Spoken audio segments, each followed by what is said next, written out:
So, thank you for Karen Thurecht for coming to speak with me today about her position at the Logan Writers Festival. It was a delight to have you in previous years, so it's going to be fantastic to have you on our mystery panel for this year. Yeah, it's been exciting to be part of it since the beginning, actually. So this is our third go. Oh, amazing. We try to make sure that we get plenty of fresh speakers through, but your talk always rates so highly, so Oh, we love having you back. I love being there too. I love being part of it. Excellent. So you'll be on our mystery panel this year. Yep. And originally you had asked to do a talk about gaining insight into, or the audience gaining insight into developing mystery plots. Now, as Yeah. a fellow mystery author, I was very excited to hear that. But then when we had so many other mystery authors jumping in and wanting to do talks, we were like, well, let's have a mystery panel. This is going to be I think a fantastic. panel's a great idea. Yeah. No, it gives everyone a bit of space. We get to bounce off each other. Yeah. I think I'm the adjudicator for that one. I have the experience for it. So to give Bendy a break from running around. But yes, so tell us a bit about what's your journey like when it comes to structuring a mystery plot? So I have a process that isn't necessarily the process that everyone would use, but it's one that has developed over the. So I have 4 books published now in the mystery series, and over that time, a process that I tend to follow each time has evolved, and it's a process that involves layering. So basically, I work out first the core of the story, the what's going to happen story part. I don't worry too much about all the characters or the world building or any of that at first, and I just write down the story, and that's the first layer. So that's the who done it part, basically. I have to know who that baby is walking behind you, though. He looks so cute. He or she. Are they a bulldog? It's a boxer. Boxer, Yeah, yes. she's guarding. She thinks she's got to guard the whole street. So. Mine are the same. Mine are the same. When I heard a dog barking, I was like, that doesn't sound like my ones. I know. I was thinking, oh, I hope they can't hear that. But what are you going to do? You know what? I can't I've gag. I've not met an author that does not have pets. Yeah, All of the authors that have come through the Logan Writers Festival have some form of affinity with animals. So I yeah, think that's yeah. beautiful. Oh, Anyway. look, there she goes. Oh, sorry. I'm sorry. Oh, no, it's absolutely fine. It's so charming. All right, no, sorry, I interrupted you. Please carry on. No, so I was just saying about layers. So once I've got the story written, and this is not how I started out when I first started writing. My first attempt, I had no idea who the murderer even was, like up to 3/4 of the way through the book. I'm still surprised by That is so Agatha Christie. yeah. But I tend to have developed a process now where I write the story part, the whodunit part from start to finish. It's probably about 30,000 words to get all that down. Hmm. And that's just your basic bare bones. And then the next layer is when I go through character development and I build a credible world around these people and, often put in some red herrings and some subplots to kind of make that up to the 70 odd thousand words. My stories were all between 70 and 75,000 because I really when I was traveling, I used to read murder mysteries, but I wanted a book that I could read between Brisbane and Cairns on the plane. So that's That is why a mine good are small. gauge. So How long basically, I'm pleasing myself all the time. is that about a 3 hour flight or 2.5 hour flight? Well, it's a 2.5 hour flight. To be fair, you would have to read it on the way to and on the way back from your Yeah. work trip. Yeah, so it's probably about a 4.5 hour read for the book. You know what? That makes sense. And that makes me laugh because my books are between 30 and 40,000 words, Yeah. and my flights are normally Brisbane to Sydney. Okay, you do little of flights, so little of books. Yeah, exactly, And exactly. yours are YA, are they? I mean, I'm sure Yeah, adults read them. teen. I was going to say teen o'clock. Yeah, Teen to YA. So, yeah, that's the um, right size for that yeah, genre. Absolutely. yeah. Yeah, No, there's something about mysteries that remains a mystery to the author as well, and I yeah, absolutely love that. I think that when it comes to a mystery, absolutely layering is part of the process. yeah, I always start with the crime. So after about my at book six or book seven, I think it was, I began with the crime and how that unfolded and yeah, how it was hidden, yeah, and what elements were still obvious after the yeah, culprit or something had accidentally hidden yeah, it.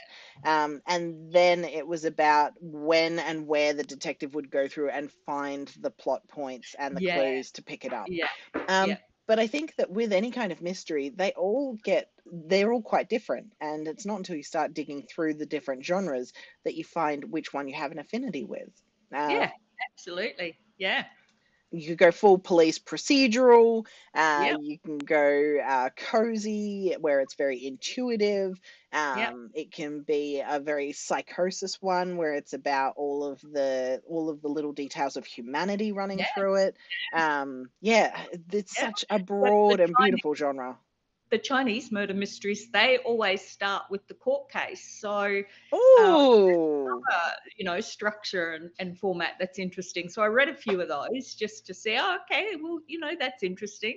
Yeah. But mine are very Agatha Christie. They're very, they start with the murder. Then the autopsy is always a big deal because as a medical anthropologist, I'm really interested in the forensic part.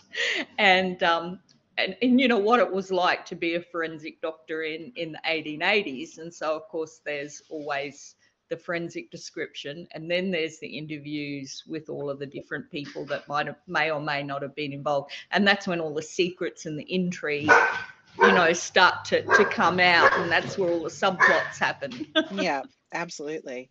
Oh, that's so fascinating. And to be a medical anthropologist as well is such a unique perspective that you can put within your books. Yeah, I absolutely love that. That's beautiful. Oh, fantastic. So when it comes, this is something that I find when I worked on cruise ships, I had a guitarist friend, and every day he would bring me a new book that he had time to read, but I was working 14-hour shifts. So I did not have the same time. But every day he would bring me a new book that he'd pulled out of the crew library, which are all these second-hand, very old, tattered, yeah, worn books. He'd find these mysteries and he'd bring them to me and be like, "Oh, you'll like this, Rhiannon. It's a mystery." But I found that they're all very cardboard characters. You could yeah, essentially replace any of the characters there with a lamppost. Like I don't remember any of the clothes they wore. I don't remember any of the yeah, careers that they had.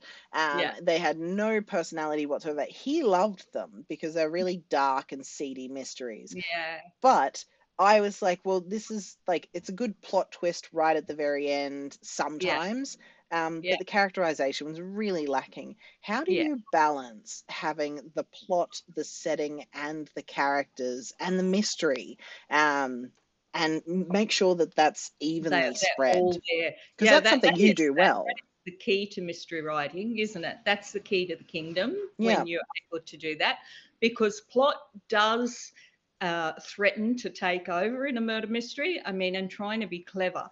And I guess because I don't like novels like the one that you've described. I they're like so people. I boring. like to actually fall in love with the people or hate them to Yeah, bits. And so I wanted to write books that I would like. and yes. and so part of that was making Hamish, who is my medical doctor who does the autopsies and the forensic, investigation. I made him a bit clueless. Yes. I didn't want him to be all Poirot. And Yes. he's a little bit clueless and he doesn't always know what's going on. and he stumbles across things. And so I'm not trying for a clever plot. I'm trying for a revelation of human interactions and people and emotions, and how people get caught up into these situations that could really be anyone in that time period, but really anyone today could get themselves caught up in these complex situations. And so, yeah, I don't write in a style that follows that clever plot kind of operation. And in fact, you know, getting the plot to be strong enough and intriguing enough for mystery readers is the challenge, because my characters basically take over and do whatever they want. Yes. And Yeah. sometimes that's to the detriment of plot. I've had several instances where that has happened, and you'll be just writing a scene, and normally, like, you know what's going to happen. Like, you've written out your plan if you're a Yeah, planner, or you know, you have a vague idea of where it's going if you're a pantser. But if you're a planner and you're writing mystery, that lends itself hand in hand. It's hard to pants mystery yeah, until a character starts to take over. And you just find that you're writing it and the scene is flowing naturally, and then all of a sudden you realize, hang on a second, this has been like yeah. 5,000 words. It's all about this We've gone character. in What an is going entirely on? different direction here. Mm-hmm. Absolutely. And I think it was my 7th book. Yeah, no, it was book number 7. I realized I had it lined up, and it was too obvious who was the Yeah, person at the end. yeah, And I was like, well, it can't be them then, can it? Because yeah, it's too obvious. Like, even I can see that yeah, this is all pointing towards them right from the get-go. yeah. And then I sat on it for a little while, and I was like, oh my gosh, it's not them. It's the person that's been right next to them the whole time. And it was Yeah, far more satisfying. yeah. So do you find do you take the Agatha Christie path where you have everyone there with motive and with means, and then wait until the end to decide who actually did it? It's not so clear cut as the kind of Poirot gets everyone into the room and goes through them all one by one, watching them, poo their pants. It's not as clear cut as that, but I do follow the formula whereby, in the second last chapter, all is revealed one way or Yeah. another.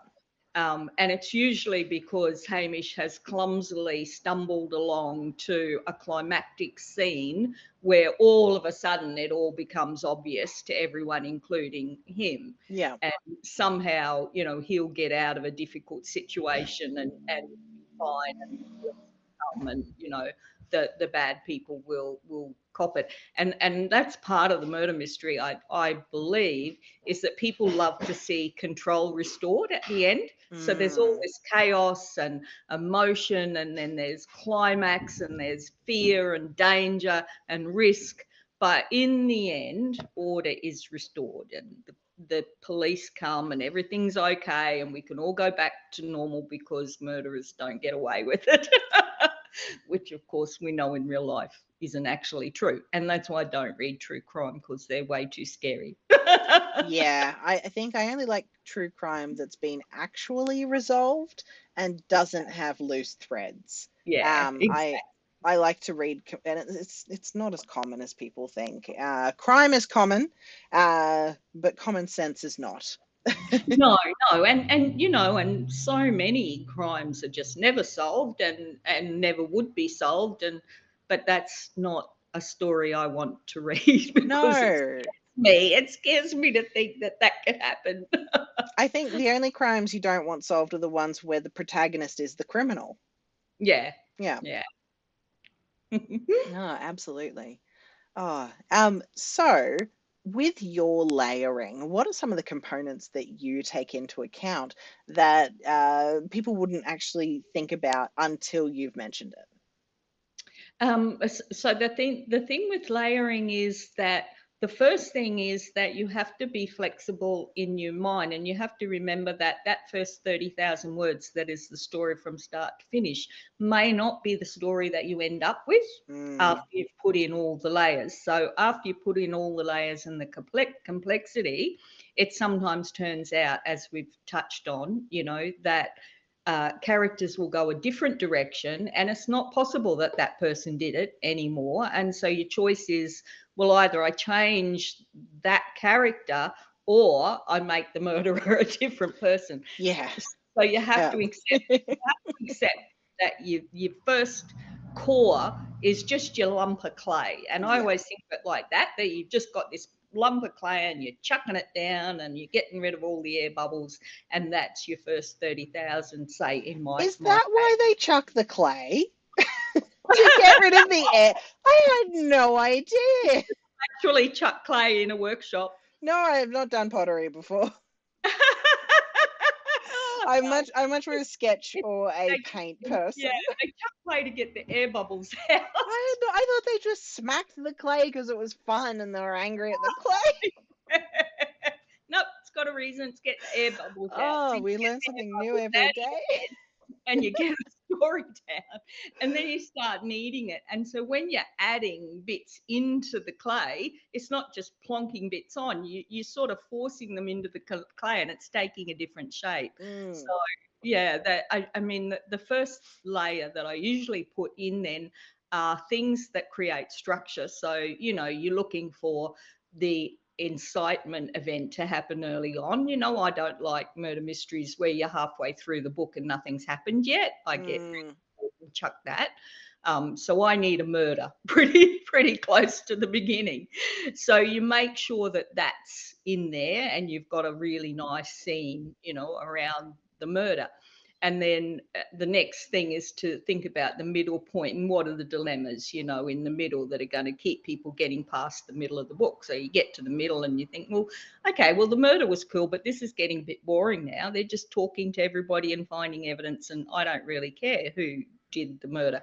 So you've got to sort of put something in the middle that is going to create a dilemma and make sure that that's something to go, it could, what are the consequences if it's that person or that person? You've got to have stakes. Yeah, you've got to have stakes. So you putting that in then. So there's all those structural things. So we all know, writers all know about those structural things that have to happen. You've got to shove in your climax at the right point and have a resolution. But then your characters are still kind of flat. So then you're going back in and you're looking at their different personalities and if they've got any or they haven't got any. Like the ones that I was given on the cruise ship. Yeah. And you're going to make sure that there's something about the character that's going to be memorable to people, that's going to matter to people, that's going to resonate with someone. And so, there's all of that to put in, and then there's kind of subplots. Okay, so this is an interesting side here. I've created this character who, is gay and is interested in parapsychology and is all of these different things. That would create an interesting story within the plot.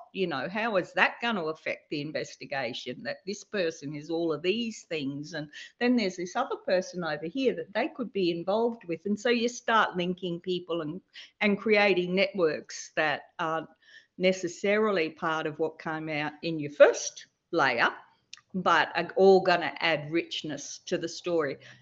And story world is important. You'd probably do that earlier on as well. You'd go back and you'd say, all right, well, where is this happening? Because so many books you read, they're just floating, aren't they? The story just floats in midair. It could be anywhere, and you don't really get that sense of where it's grounded.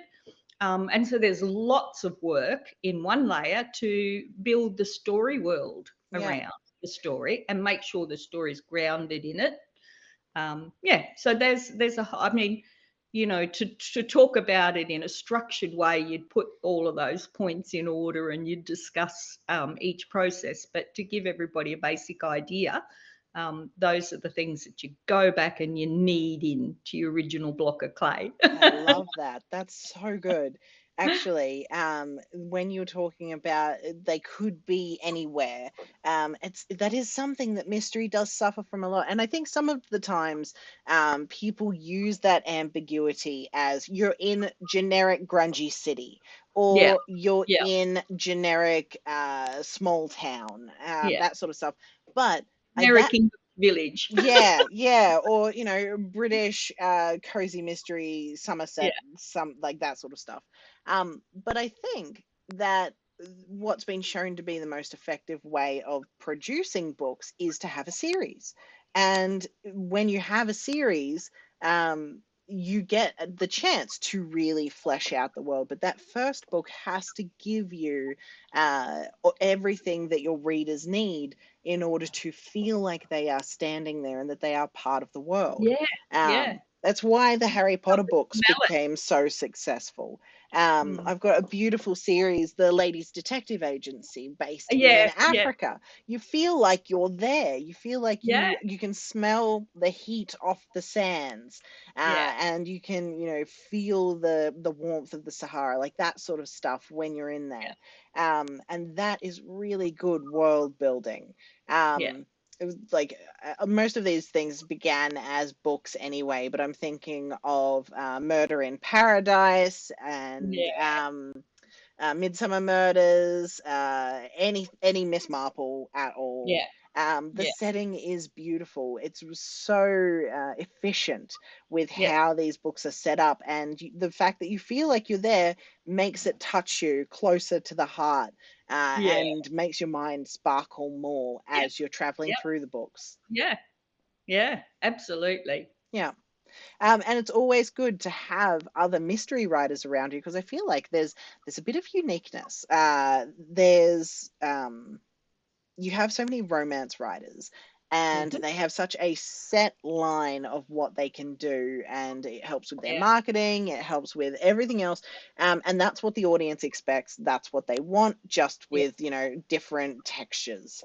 yes. But with mystery, there are there's that setting for some stories, and then you can completely deviate from it in other Oh, yeah, stories. there's so much latitude with mystery writing. Like there is certain things that readers expect. I think Yes, people who read murder mysteries expect you've certain got to things. solve it But at the end. yeah, yeah, it's you got to have a return to order after the chaos. But Yes. there's just so much latitude, and I mean, historical mystery writing is different from contemporary mystery writing, or Yes. yeah, I Yeah. like all the there's a lot of series out now around magic, and introducing magic Mm. into the mystery series and the solving the crime one. Yeah, As someone who does that directly, you've got to have you've got to understand the magic of the world really well, so it doesn't yeah, break the mystery. yes, If you're in Dungeons and Dragons and you're using that magic, well, it's so easy to break every mystery that could, like, you can yeah, circumvent everything that you need in yeah, order to make it an enticing yeah, mystery. yeah, And it's very difficult if you're using that style of magic. Whereas if you understand your magic system and especially its limitations, you're able to utilize that better. yeah, I yeah, and like, that adds more tension too. I don't think it's very satisfying reading a book where the person can get out of whatever situation just by producing some magic. Where did that come from? yeah, I yeah, didn't know that existed. yes. And it's lazy writing. It's really lazy. I think that the tension and the trials that they go through means so much more than the twist at the end. Yeah. Oh, beautiful. Well, thank you so much for talking with me today, Karen. This has Oh, been you're very fantastic. welcome. Yeah, it's Uh, absolute pleasure chatting. we look forward to seeing you on the mystery panel on the 9th and 10th of June. I'm See so excited to see you again this year. you there. Oh, Okay. all Thank right. you. Bye. Bye.